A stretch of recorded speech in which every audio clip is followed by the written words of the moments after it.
everybody, good morning. My name is Binu Venkatesh. Welcome to another class with me. We're going to discuss some practice questions on adverbs. So let's take a look and let's warm up to these new things. So let's look at the first example. The old man goes sometimes to the park. So let's identify what is what. The is an article, old man is a subject, goes is the verb, right? Sometimes is an adverb, right? It is an adverb of frequency because it tells us approximately how many number of times or how often the old man goes to the park, right? So park is the object and it is a noun. So since this is an adverb of frequency, we discussed that adverbs of frequency should always come before the main verb. So that's why we have to say the old man sometimes goes to the park and not goes sometimes to the park. Got it? Next, Mahatma Gandhi is called the father of the nation. This is correct because we learned that there are some verbs such as known, regard, view, consider, which have to be followed by the adverb as. Call, name, elect, make, etc.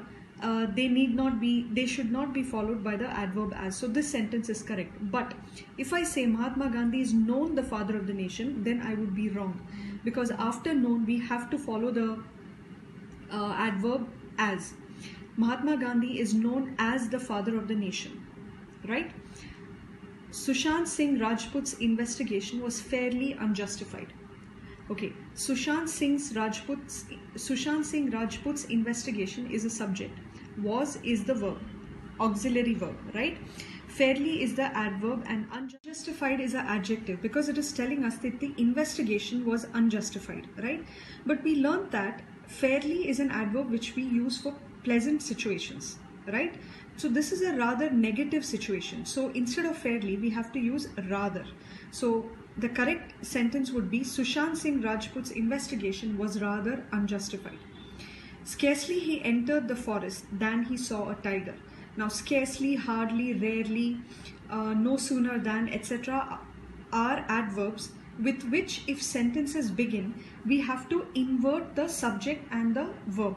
So we should be following the format as, remember, scarcely or hardly, merely, rarely plus auxiliary verb plus subject plus the main verb and plus the remainder of the sentence.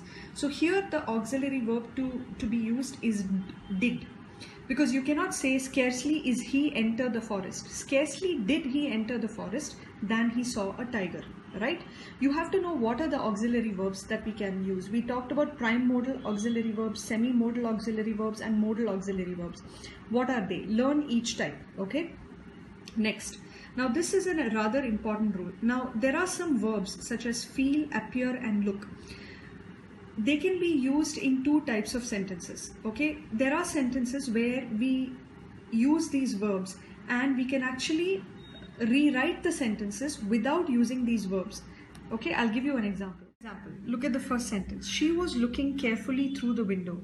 Whenever you see verbs such as feel, appear, look, there should be a comma here, appear, comma, look in any sentence, always think of one thing. Can we rewrite this sentence using any form of the to be verb? What is a to be verb? To be verb is nothing but it takes the form is in the present tense, was in the past tense, were in the past plural tense and so on. So can we rewrite the sentence using any form of the to be verb? If we can, then the word that follows the verb look, feel or appear should be an adjective.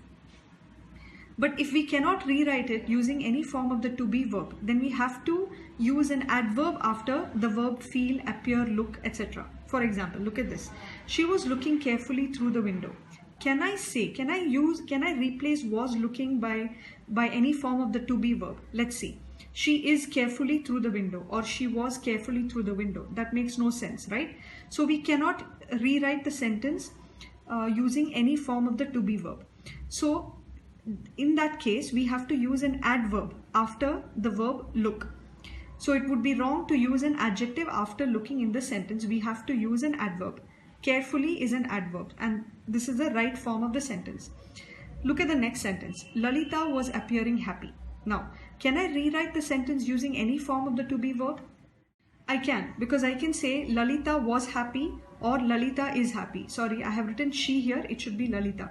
So since I can use any form of the to be verb, then the word that should come after the verb appearing should be an adjective.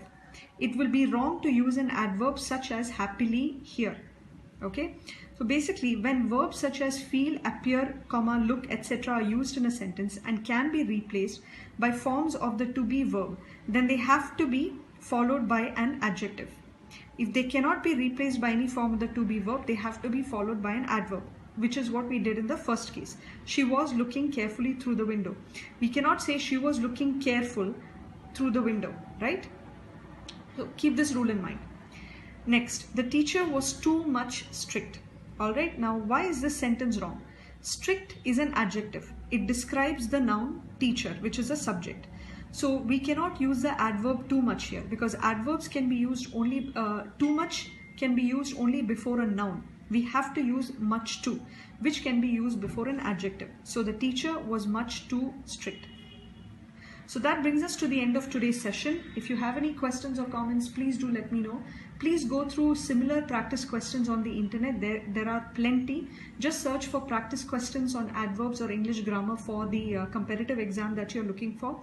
And keep practicing. I'll see you next class. Until then, wish you all the best and take care.